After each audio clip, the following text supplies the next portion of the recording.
kita ngobrol santai sore ini, berarti ini pukul 16 16.37 ya, buku Belem. waktu Belem, tanggal 15 November.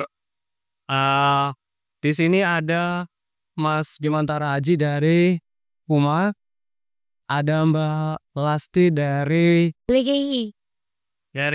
WGI dan Srilan dari Greenpeace. Nah, obrolannya kira-kira begini. Ini kan sudah seminggu sejak 10 November pergelaran top 30. Ada banyak rangkaian event, side event, ke mandat event, bahkan presidensi meeting. Catatan dari teman-teman seminggu ini secara umum seperti apa? Mungkin dari Bung Rehan dulu. Ya, langsung aja secara umum. Karena kebetulan saya mengikuti negosiasi. Kalau dari mungkin khususnya biodiversity ya. Secara umum memang ada ketidaksepakatan lah ya, terutama dari negara-negara maju dan berkembang. Jadi secara umum itu negara berkembang di sini ada like-minded group itu mau mendorong finance. Jadi dari negara-negara maju gitu ya. Jadi mereka nggak mau ngomongin ambisi sebelum ada pendanaan gitu. Sebaliknya dari beberapa, nggak cuma negara maju sih, negara-negara yang paling terdampak, negara pasti itu mereka bilang perlu ada ambisi yang lebih, dan kita perlu nge-refer ke 1,5 derajat gitu. Jadi ada secara umum gitu. Tapi kalau secara biodiversitas kayaknya ada titik cerah, kemungkinan akan ada keputusan soal sinergi antara konvensi soal iklim dan konvensi soal biodiversitas. Tapi kita lihat nanti gimana dari presidensi. Tapi secara umum alot, dan kita lihat gimana nanti Brazil sebagai presidensi itu bisa COP ini bisa mengeluarkan sesuatu yang meaningful dan bisa berdampak ke di level nasional dan berdampak ke di level komunitas. Seperti itu, terutama keputusan soal halting deforestation paling nggak sampai 2030, dan yang mana masyarakat itu ada itu menjadi bagian dari aksi ini. Ya kemarin aku Lasti, aku sempat ngikutin Lasti di satu side event ngomongin soal pembiayaan iklim. Bisa nggak di highlight sedikit apa sih yang menjadi isu krusial dari pembiayaan iklim kita, dan sampai sepekan hari ini nih apakah topik ini juga sudah menunjukkan ada titik terang ataupun ada secerca harapan, atau sebenarnya ini mandek stuck aja gitu pendanaan iklim kita? Oke, jadi kalau misalnya sebenarnya kalau pembiayaan atau financing itu kan ada satu item negosiasinya sendiri ya, Mas Rehan ya itu. Tapi kemarin sih sebenarnya aku sempat ngikutin di tempatnya IPLC. Di IPs. Jadi mereka memang menekankan banget tuh soal yang namanya direct access gitu. Itu jadi demand terbesar mereka khususnya di COP30 ini. Karena kalau melihat dari arsitektur iklim, arsitektur financing, secara birokrasi sangat susah, sangat panjang. Terus juga ada intermediary body, ada big NGOs yang kemudian itu memutar jalur-jalur yang seharusnya pendanaan itu bisa langsung ke masyarakat kayak. Karena kalau dilihat dari situasinya kan masyarakat ada tungkas lokal, masyarakat rentan, tekanan dan semuanya itu yang sebenarnya paling terdampak dari krisis UN ini. Cuman kayaknya bahkan kemarin aku sempet ikut yang di negosiasi GGA gitu, Global Goals on Adaptation. Harusnya kan COP30 ini jadi COP yang melahirkan putusan penting soal adaptasi. Kalau ngomongin mitigasi kan udah punya target yang cukup robust nih, udah baik ya, targetnya udah cukup buat. Tapi adaptasi kan nggak pernah punya target buat. Nah, salah satunya sebenarnya under GGA itu ada banyak banget item-item indikator yang bisa mengukur bagaimana sih kemajuan adaptasi global. Tapi lihat dari lihat dari informal consultation-nya kemarin, balik lagi kayak Mas Rehan bilang, pendanaan itu jadi suatu hal yang sangat krusial dan justru itu jadi perdebatan yang panas gitu. negara-negara berkembang sih khususnya mereka nggak mau kayak bukan nggak mau tapi lebih mikir kalau indikator itu hal yang sangat teknikal. Tapi gimana indikator ini bisa terimplementasi kalau pendanaannya aja nggak ada, kalau komitmen soal pendanaannya aja kurang gitu. Apalagi untuk negara-negara yang paling terdampak, negara-negara yang punya masyarakat adat, punya komunitas lokal. Nah justru pembiayaan itu jadi hal yang paling urgent untuk pertama kali dibangun komitmennya. Masih seputar itu sih, tapi memang aku nggak ngikutin fokus aku nggak mengikuti secara khusus untuk yang di negosiasi pendanaan. Lagi ada sendiri. Mas Bing, kalau tadi masih singgung soal masyarakat adat, di COP 30 kali ini sebesar apa suara-suara masyarakat adat itu teramplifikasi? Ya, jadi sebenarnya gini, apa namanya, kalau teman-teman berhasil sendiri dari presidensi kan memang kayak mengusung tema ya sebenarnya ini adalah COP-nya orang-orang Amazon gitu ya, COP-nya IPs gitu lah. Cuma memang dalam implementasinya sendiri sebetulnya kayak kemarin ya, di hari kemarin itu bahkan ada satu suku di Brazil, suku Mukurundu namanya.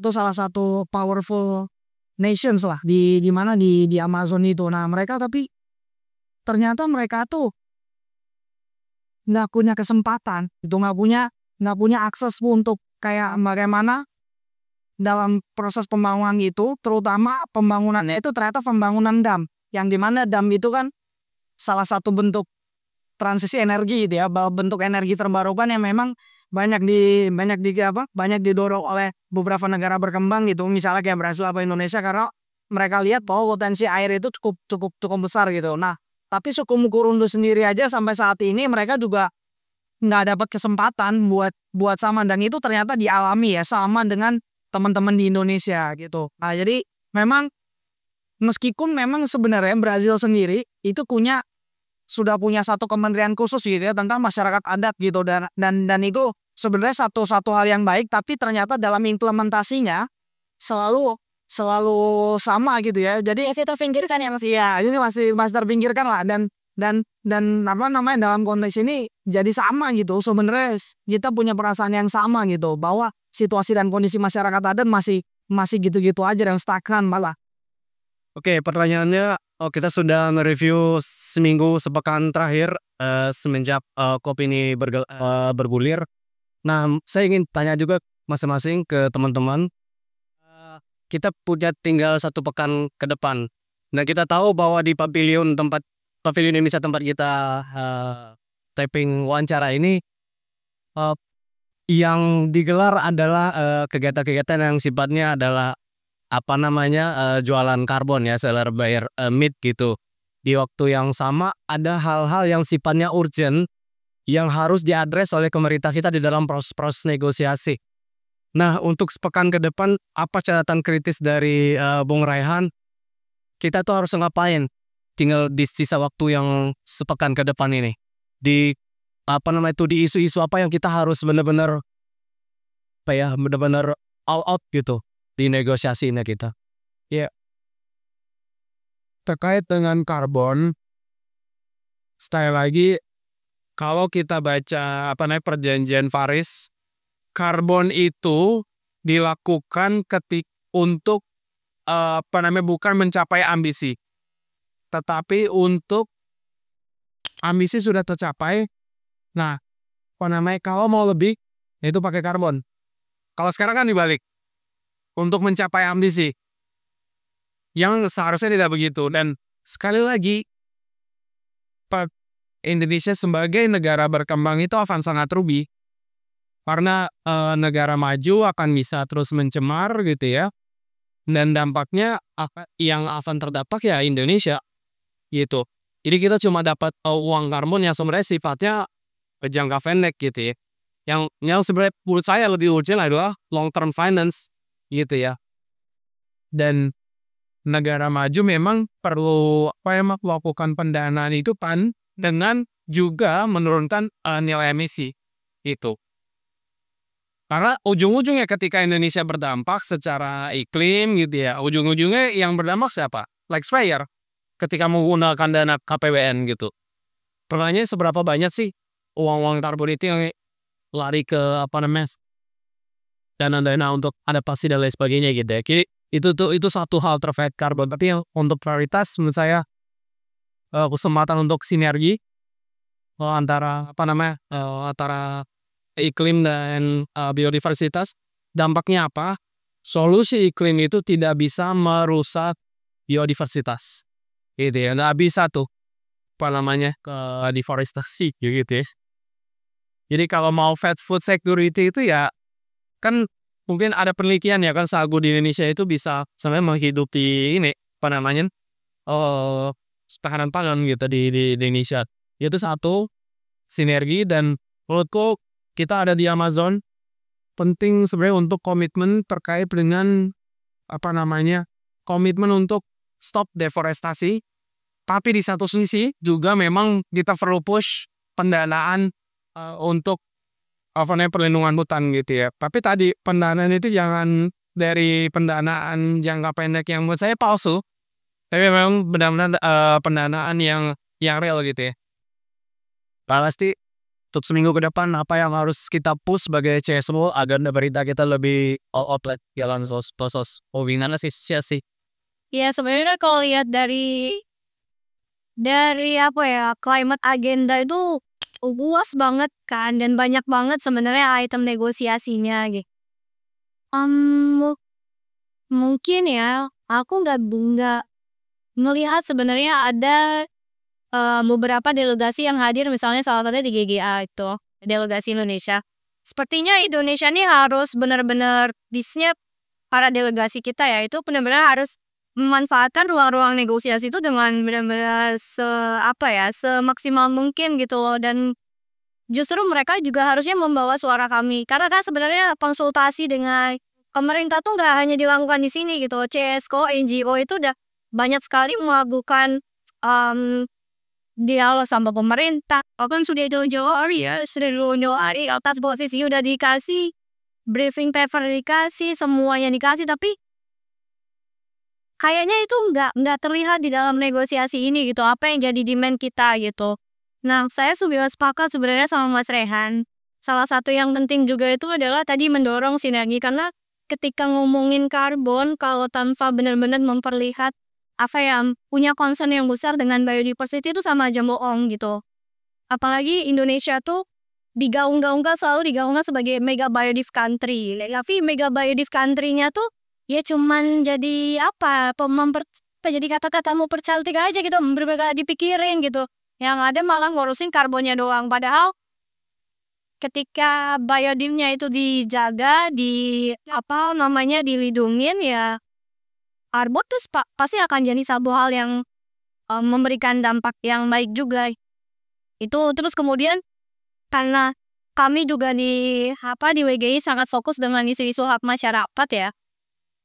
Kupikir untuk financing memang sudah saatnya sih. Ini ya harus diubah, harus ditransformasi lah arsitektur finance-nya climate, dan seharusnya juga delegasi-delegasi Indonesia yang ada di ruang-ruang negosiasi itu menyuarakan itu dengan sangat kencang gitu ya. Khususnya kita tuh memang negara yang punya banyak banget masyarakat lokal, masyarakat adat yang paling terdampak, harusnya itu juga jadi concern-nya pemerintah tuh. Pendanaan langsung gitu. Dan pendanaan yang sekarang ada itu kan rata-rata kemudian ketika masuk negara jadi programatik doang ya, jadi piloting project gitu loh. Itu yang nggak benar-benar memberikan dampak yang luar biasa besar gitu di tingkat tapak tuh. Bahkan kalaupun nanti ada pendanaan ke masyarakat, ya berapa sih ya mereka kelola tuh sangat kecil. Tidak semuanya bisa direct access itu resesi ya. Masyarakat tuh masih jadi beneficiary saja, dihitung sebagai penerima manfaat.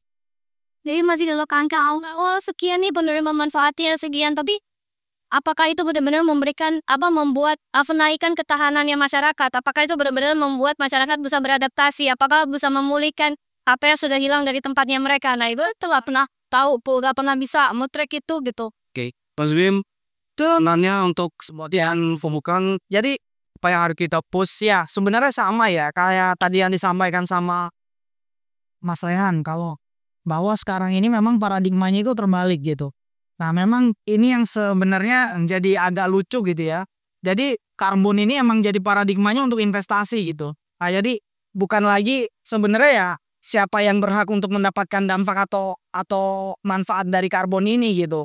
Nah, jadi memang sekarang pola pikirnya udah jadi paradigma investasi, dan inilah yang sebenarnya memang harus mulai diputer gitu ya, harus mulai diputer, atau mungkin kita sebagai CSO itu akan menginfluence masalah itu. Jadi bahwa karbon tuh ya jangan cuma dijadiin bahan jualan gitu, tapi sebenarnya karbon itu yang punya siapa gitu ya, yang punya masyarakat adat, masyarakat lokal, dan ya sebenarnya mereka jangan cuma dijadikan sebagai komunitas dagang nih, karena dalam hal ini ya kayak istilahnya pemerintah Indonesia membuka keran nih misalnya, siapa yang mau beli karbon dari kami, nah nanti kita akan support masyarakat adat, akan support komunitas lokal, tapi biasanya omong-omong doang gitu ya kan, omong-omong aja. Nah cuma kita tinggal menunggu aksi nyatanya sebenarnya seperti apa. Tapi yang paling penting adalah sebenarnya bagaimana paradigma itu harus berubah. Itu sih, paradigma itu harus berubah, dan jangan lagi menjadikan masyarakat adat atau komunitas lokal itu sebagai komoditas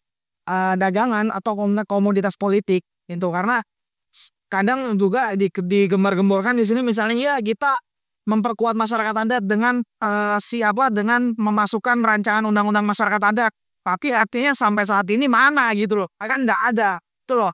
Jadi jangan cuma jadi bahan jualan aja gitu loh, buat dagang ataupun buat politik asal representatif ya. Ke 1,4 juta hektar ya, 1,4 juta hektar pengakuan rencananya itu pakat juga mau dihubungkan dengan pendengar karbon air saya. Karena itulah yang memang perlu di-influence lah ya, perlu dipengaruhi lah. Jadi kita memang jangan sampai bahwa 1,4 juta hektar ini akan jadi bumerang juga buat masyarakat adat atau komunitas lokal, karena ya yang kita tahu paradigmanya ini akan selalu dagang atau jualan lah, dan ini akan selalu bilang untung atau rugi, padahal masyarakat adat itu atau komunitas lokal nggak akan pernah maksudnya menghitung untung atau ruginya, sebagaimana mereka ya bagaimana tercukupi kebutuhan subsistennya, mereka tidak terdesak, mereka tidak terganggu atau hak-haknya itu selesai dan gitu. Oke. Thank you teman-teman untuk bincang kita sore ini. Nah, itulah tadi teman-teman, ini adalah bincang sore di depan pavilion, dan kami akan selalu akan mengupdate perkembangan dari BLM Brazil dari perspektif masyarakat sivil. Oke, sampai jumpa, dan bincang ini juga bagian dari koalisi SEJ bersama Jaskok. Sampai jumpa di pembahasan berikutnya. Bye-bye.